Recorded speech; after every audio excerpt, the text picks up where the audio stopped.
job. You think that a lot of these folks that are involved in these gangs, if they had a place to get a time to get up in the morning and go to work or whatever, and come home with some kind of pay, you think that that would decrease the number of these gang kind of relationships, this violence that's involved with these relationships? Some people. Yes, sir. Some people. Some people. Some people really do just like the fast money. And that really was draws a lot of violence and drug dealing, because people get addicted to the fast money and they think about the consequences later.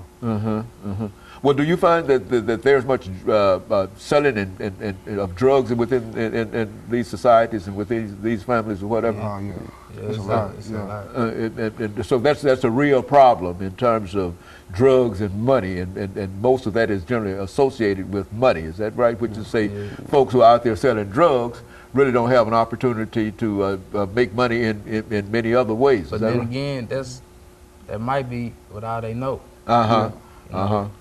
They've never had an opportunity to do anything else but what they're doing, and so they've never been shown a different way.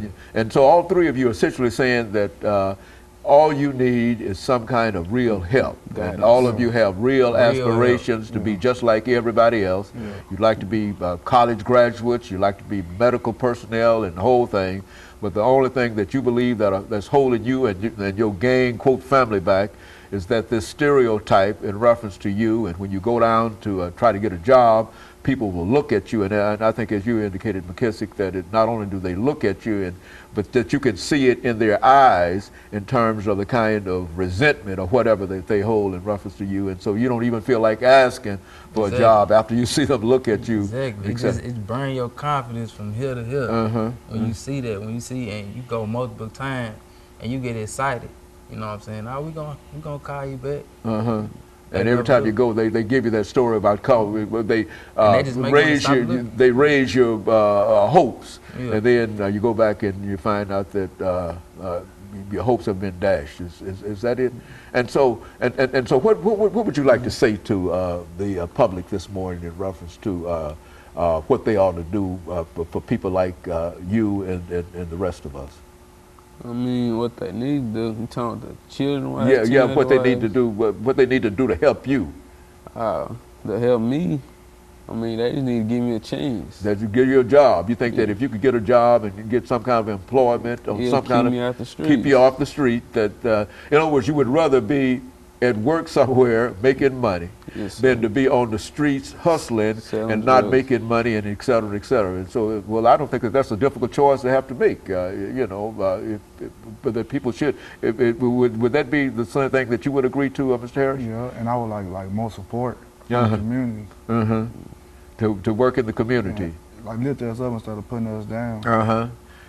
So you think that within the community itself, among your people within the community. It even goes on in our schools sometimes. Certain teachers put you down. They think he ain't gonna be nothing, he ain't gonna graduate, stuff like that. Okay, and so, yeah, that's kind of hard to work against. And they listen to us more. They think because we're young, we don't know. But we got most of the knowledge. Okay, very good.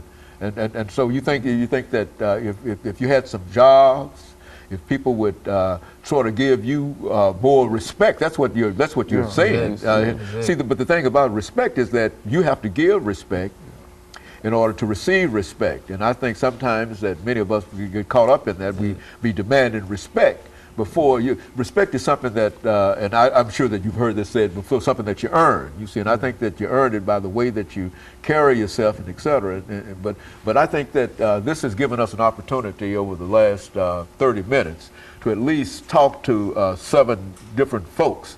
And I think that all of you have said essentially the same thing. That is that if somebody will help you, help raise you up rather than put you down, and sort of give you respect, and I think the only thing that we can say to that is that, it's a mutual kind of thing, that you respect. And I think that if you find out that if you start respecting folks, folks will start respecting you. But I certainly agree, and I'm glad that all 3 of you, as well as the others, had an opportunity to come by and at least let a society see that all of you are very, very good people who have an opportunity and could do a lot of good things. And let me encourage our audience to tune in again next week for another informative edition of Comments. Thank you, and